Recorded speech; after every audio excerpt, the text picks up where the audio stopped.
Bine ai venit la Povești cu secrete. Povestea primei mame a omenirii, femeia din care ne tragem toți. Te-ai întrebat vreodată cine a fost prima mamă a omenirii? Cine a adus pe lume primul copil al speciei noastre? Unde trăia? Cum arăta lumea în jurul ei?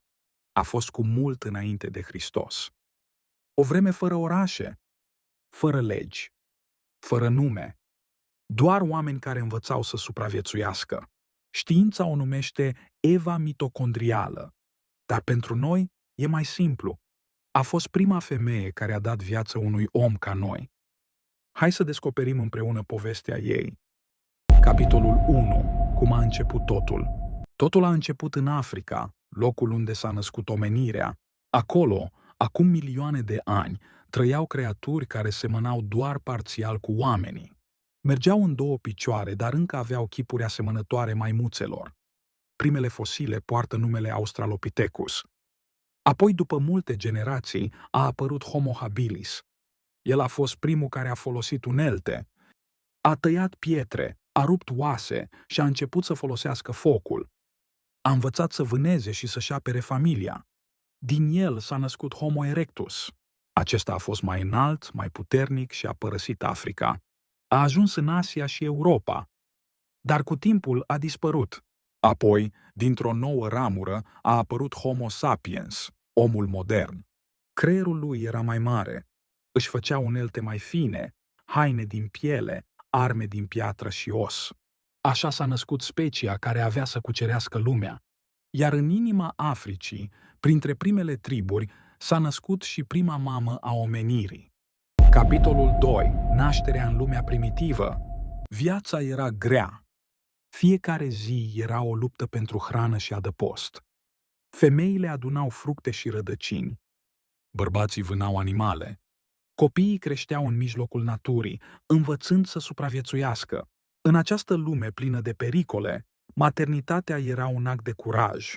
Femeile nășteau fără ajutor medical, fără siguranță, fără protecție.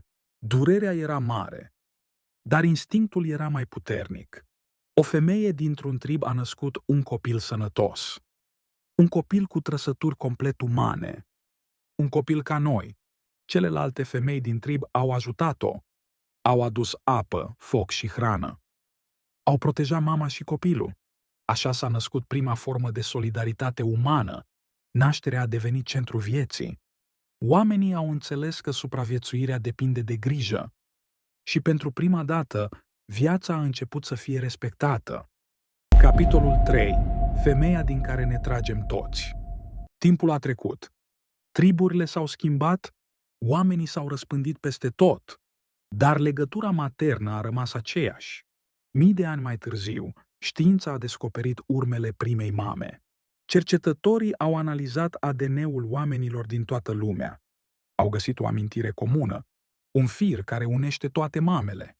Acest fir duce la o femeie care a trăit în Africa de Est. O femeie simplă, dar unică. Oamenii de știință o numesc Eva mitocondrială. Ea nu a fost prima femeie de pe pământ, dar a fost prima a cărei moștenire genetică a ajuns până la noi. ADN-ul mitocondrial se transmite doar de la mamă la copil. De la ea, firul vieții nu s-a întrerupt niciodată. Toți oamenii moderni, indiferent de culoare, limbă sau cultură, poartă o parte din ea. Ea este rădăcina noastră comună, mama din care ne tragem toți. Capitolul 4. Cum au schimbat mamele lumea? Pe măsură ce oamenii s-au strâns în triburi, mama a devenit centrul vieții sociale. Ea năștea, hrănea, educa și proteja. În jurul ei s-a format ideea de familie. Triburile au început să depindă de femei. Când bărbații plecau la vânătoare, mamele rămâneau cu copiii. Păstrau focul aprins, împărțeau hrana, transmiteau povești. Așa s-a născut cultura umană. Femeile au fost primele învățătoare, primele vindecătoare, primele povestitoare. Din ele s-au născut limbajul, tradiția și educația.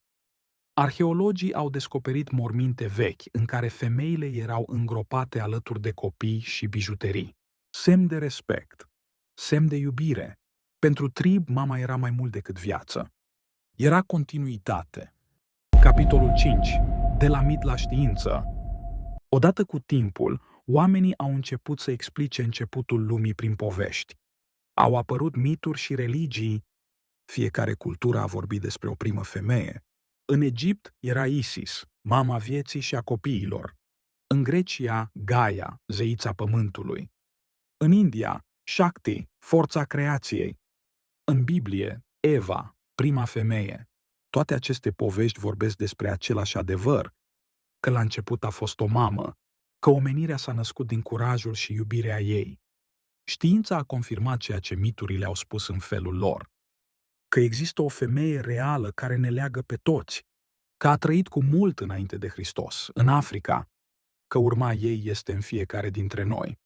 Astfel, legenda și știința s-au unit. Una vorbește cu inima, cealaltă cu dovezi. Dar ambele spun același lucru. Omenirea a început cu o femeie. Concluzie, aceeași mamă. Știința spune că în ADN-ul nostru există o urmă comună, o amintire veche de sute de mii de ani, care ne leagă pe toți de aceeași femeie. Oamenii de știință o numesc Eva mitocondrială. A trăit cu mult înainte de Hristos. A fost prima, cea care a început totul. Din curajul ei s-a născut lumea pe care o știm astăzi, că oricât de diferiți am fi, avem cu toții aceeași mamă. Tu ce părere ai? Crezi că toți avem aceeași mamă? Ce poveste ați dori să descoperim data viitoare? Dați like, abonați-vă și spuneți-le și prietenilor despre Povești cu Secrete.